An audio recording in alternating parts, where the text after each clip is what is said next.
Am I the a-hole for kicking my brother and his wife out of my house for what they told my son?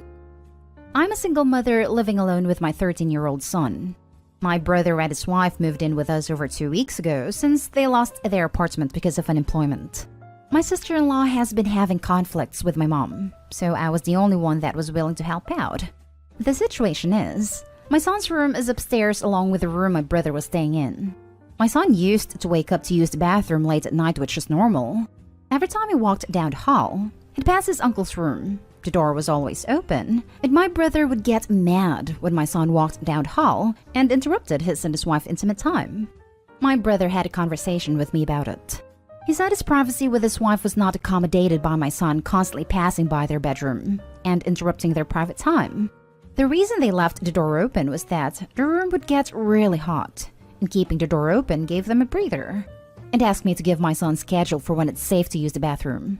I refused and suggested that he get a fan or keep the door shut if he wanted privacy or just stop being intimate, but not try to control my son's movement in his house. The next morning, I found out that my brother told my son he was banned from walking down the hall to use the bathroom from 1 till the morning. My son told me, and I got so irritated and pissed off. I went off and yelled at my brother asking if he really did that. He apologized and said he had no problem with my son taking a second to pass by their room. But his wife was the one uncomfortable and thought it was inappropriate because my son is old enough and understands. It would have been totally fine if he was under 5. Plus, they just wanted privacy without having to suffer hot weather. He came up with a suggestion of me moving my son to be with me in my room, and Mom supported this suggestion just to avoid her daughter-in-law. But I sternly told them I won't be moving my son out of his room under any circumstances whatsoever. I told my brother and his wife to pack their stuff and go look for privacy elsewhere. We clearly can't give it to them. He resisted, but eventually moved in with my mom. My brother is blaming me for the arguments that his wife and mom are having, and my mom isn't speaking to me for putting her in this situation. So, am I the a-hole here? I don't know for how long they'll stay with my mom, but what I did affected her life. Now for the top comments. Not the a-hole. It's totally unreasonable for them to say your kid can't pee because they want the door open while they're being intimate. I mean, the audacity here is staggering. Yep, the OP and her son are not the a-holes here. The brother and wife could shut the door or don't be intimate. Both are valid options, but they decided to demand a child not to go to the bathroom instead. That is messed up. Wait. They were having intimate time with the door open? Not the a-hole. I'd kick them out the second time they'd leave it open after telling them to close the door, because there is a 13-year-old kid in the house for God's sake. My brother mentioned this wasn't good for my son too, but his request was unreasonable. Besides the fact that he told my son he was banned from using the bathroom late at night and steamrolled my opinion. Not the a-hole. You didn't choose to put your mother in that position, so your mother can't be blaming you. And your brother and your sister-in-law are a-holes for trying to ban your son from going to the bathroom. Not the a-hole. They could have easily closed the damn door, or maybe opened a window. A fan is another option, as you said. There were many ways in which to make this work for everyone, with them having the door closed. They just needed to be catered to, you know, while you were bending over backwards to help them by letting them stay with you. There was zero reason to move your son's room, and zero reason he would have to change his habits here because of them. They're by far the a-holes. Now for the next story. Am I the a-hole for not giving my girlfriend equity of my condo? My girlfriend and I have lived together since August 2019 in a rental condo. My income is $320,000 and hers $37,000, and we split our monthly rent of $2,300 so that I pay $1,600 and she pays $700. I pay for our internet cost of $100 a month, and we have no other shared utilities since the unit has heating/water included. My girlfriend works about 30 to 35 hours per week at a job that I got her through my connections, and I work between 60 to 100 hours per week working 2 jobs. As a side effect of this, she takes care of most of the household tasks and cooks most of our meals. She spends about 1.5 hours per day doing household chores and cooking. Now, I've recently purchased a condo with money that I pulled together during the last year or so. Sadly, COVID keeping us at home lets me save up a decent down payment. I also was able to buy a car last year to help us get around safely during the pandemic. We also used that car to teach my girlfriend how to drive. The condo I bought was $970,000. It is in one of the most desirable neighborhoods in our city, and it's a 1,050 square foot, 2-bedroom plus den, 2-bathroom unit. An upgrade from our current rental unit that is about 750 square feet, which is a 1 plus den with 2 bathrooms. The monthly cost for my new condo will be $4,350, mortgage plus maintenance fee. My girlfriend and I plan to move into my new condo on July 1st when I close. My girlfriend had insisted on paying rent in the new place since she knows the cost for me will be much higher than our current living situation. We agreed she could pay $700 a month so that her costs don't change from our current rent. My girlfriend didn't help with the down payment, and she isn't on the mortgage or the title. I had a family lawyer put together a cohabitation agreement to ensure that the condo would remain mine alone. Now, my girlfriend is saying that she thinks she deserves some equity in the property based on the rent that she would pay. It doesn't make sense to me. She pays rent now to our landlords and doesn't expect any ownership or equity, so why would I agree to give her equity in a condo that I own?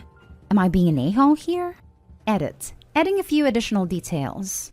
1. We agreed that in 3 to 4 years, we would buy a detached home together when she's had time to save up money to contribute to the down payment, and we would jointly own that property together, proportionally.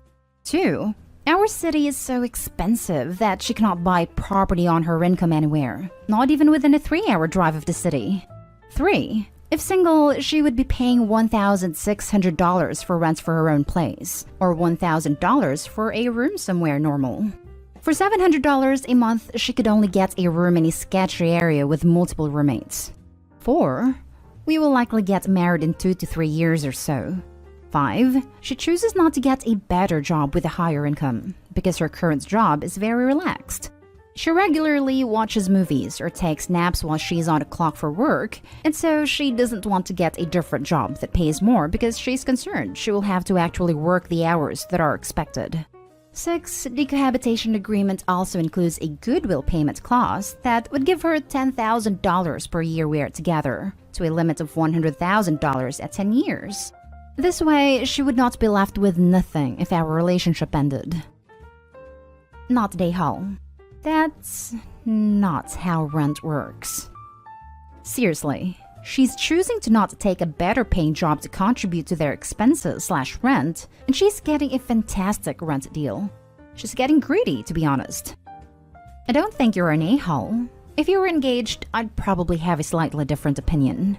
However, instead of charging her rent, why don't you have her in charge of living expenses like cable, internet, water, heat, groceries? That way, she isn't actually paying you to live at your place, but she does have financial responsibilities for her living arrangements. I guess it might be around $700 per month, and if it's significantly less, maybe add in the HOA? Given the difference in their pay, $700 is pretty damn high for her as it is. I don't love the cost split here. Equity is best left for marriage, and if that's on the table, they should seriously talk about this. I agree it would be cleaner if she paid a bill or two rather than rent. There is a sometimes fine line and sometimes very broad line between differently paid partners, both contributing and one making a profit off the other. The one who makes significantly more should be careful not to do that. Not day hole. I can't imagine demanding equity in something my partner is buying with his own money. That's not how rent works. If she's insisting on paying rent, it's rent. It's not her paying part of the mortgage. If/when you two get married, revisit it of course. But holy crap. Not day hall. 100% agree with you. I'd explain to her she's renting from you now, instead of a landlord. Would she pay for house renovations, taxes, things that break? Of course not. So why would she get all the benefits without any of the cost? Next story. Would I be the a-hole if we didn't trade our suite at a resort with sister-in-law's regular room for her honeymoon? My sister-in-law is getting married. Since they live in a resort area and we haven't had a vacation in forever, my wife and I decided to turn this trip into a vacation for ourselves. We figured why not, since we would have to pay for the plane tickets to get there anyway. So we planned to stay there for a little over a week after the wedding as well, so we could get some relaxation time. While her parents had invited us to stay with them, we didn't want to impose for so long and wanted some private time, so we looked for places to stay for the week after the wedding. We decided to splurge and get a deluxe suite at a resort instead of a regular room. Anyway, we talked a bit about the wedding and the trip with her family, primarily to let them know when our flight would be landing. We also talked about our plans to extend a trip for a week after the wedding as a little vacation for ourselves and would be staying at one of the resorts. They asked which one, and we told them along with how we got a suite and were excited. It was just a casual conversation. However, some of her family think we should give up our suite at a resort for her sister and her future husband to use on their honeymoon. They couldn't afford to go out of town for a honeymoon, so they had gotten a hotel room in town to stay in after their wedding, which the family had chipped in to pay for. However, the place they have booked is more of a regular hotel with a regular hotel room. It really isn't as nice as ours. Everyone is thinking that it is unfair that we will be staying someplace so much nicer than them when we already had a nice honeymoon, and that we are purposely trying to make the couple feel bad about it. Now for the top comments. Not today, Hall. Tell the person who is complaining to pay for the bride and groom's new room. That would shut them up. Her whole family is insinuating this, and they already all pitched in to pay for the hotel room they have booked. If it's such a great concern for them, they all can pitch in more. Not today, Hull. You're already spending money and flying there. The accommodations, and presumably a gift. It's not your responsibility to provide more, and anyone who is pressuring you is way out of line. The people who think you should give up your suite should either 1. Chip in more money to get them a suite, or 2. Shut the hell up. Either way, problem solved. Why should you guys fund their suites by yourselves when it's other people think they should get a nicer room? They should do both at the same time. Shut the hell up, chip in, and stop bugging Opie. Not today, Hull. You booked a vacation for yourselves. It isn't your fault that sister-in-law and her husband can't afford to take a honeymoon. It isn't your fault that they couldn't get a nicer hotel room at home either. I don't think you were under any obligation to trade rooms with them. And shame on the other family members for guilting you into it for having more disposable income. Now for the last story. Am I the a-hole for choosing to house my ex-wife instead of my sister? I'm 26 male, sort of caught in this, and I'm not sure if I'm the a-hole. My ex and I married right out of high school. We were pressured because she was pregnant with our daughter. It was a pretty toxic marriage, and we were not mature enough for it at all. We split up before my daughter was 2 and have been better co-parents since. Our daughter's 8 now, and things are great. We co-parent well, respect each other, and more civil than we were ever as a couple. When this whole pandemic happened, we were really struggling. My ex wasn't working the same hours, and we literally were losing money paying for a sitter to watch our daughters since they switched to doing school online. We came up with a solution for my ex to move into my apartment.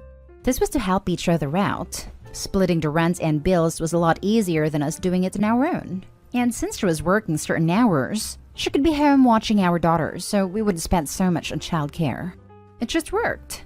It's been this way for months, and likely keep it like this until my daughter starts going to school full-time again, and my ex finds better work. My twin sister is in the middle of getting a bad divorce with her husband. The bastard was caught cheating on her. She doesn't have anywhere to stay that's close except for me. But my sister really hates my ex. She's hated her since high school, and I found out that was because she at one time caught a boyfriend of hers with my ex-wife. Then to top it off, she hated all the cheating ex-wife did while we were married. I'll say though, we were both constantly cheating throughout our marriage. Neither of us were saints, and I'm glad that we've matured a lot since then for our daughter's sake. My sister knows I also cheated on my ex a lot, but she only acknowledges what ex did during the marriage. And I'm sure it's because it ties into what happened in high school.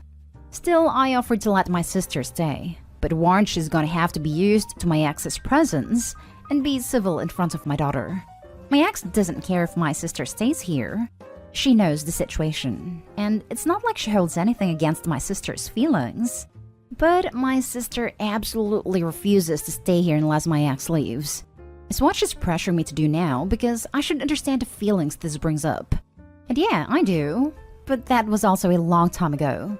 Plus, we're relying on each other right now. My sister gave me the ultimatum. Either it's my ex or her.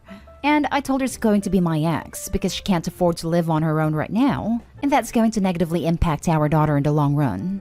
I'm being labeled a piece of crap brother now by her for not willing to help her in this situation. Right now, she's having to pay to stay in a motel and keeps telling me she'll end up broke this way because there's no one who can take her in. I just feel bad for the situation and wondering if how I handle this makes me the a-hole. Not the a-hole at all. Your primary responsibility is to your daughter.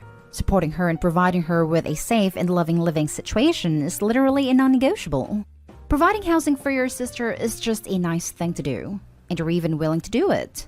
Your sister just wants you to be a piece of crap father by tossing eggs, and against the daughter, out. She's very entitled. No, not my daughter. My sister adores her. The issues are only with my ex-wife. Yeah, but it sounds like your sister, her aunt, isn't actually caring for her by refusing to be reasonable/respectable to her niece's mom. It's actually pretty terrible that she's refusing to put your daughter's well-being above her own.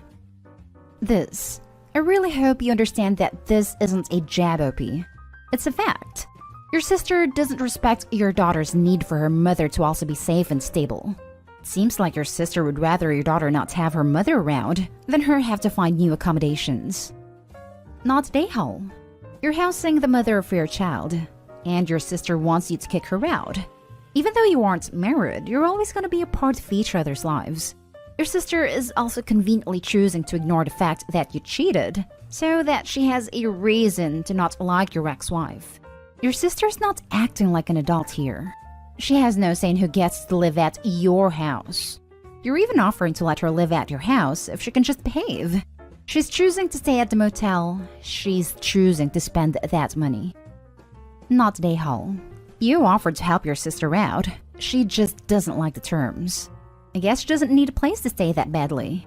She is a serious a-hole for making you choose. It is awesome that you and your ex have worked out a system that really benefits your daughter.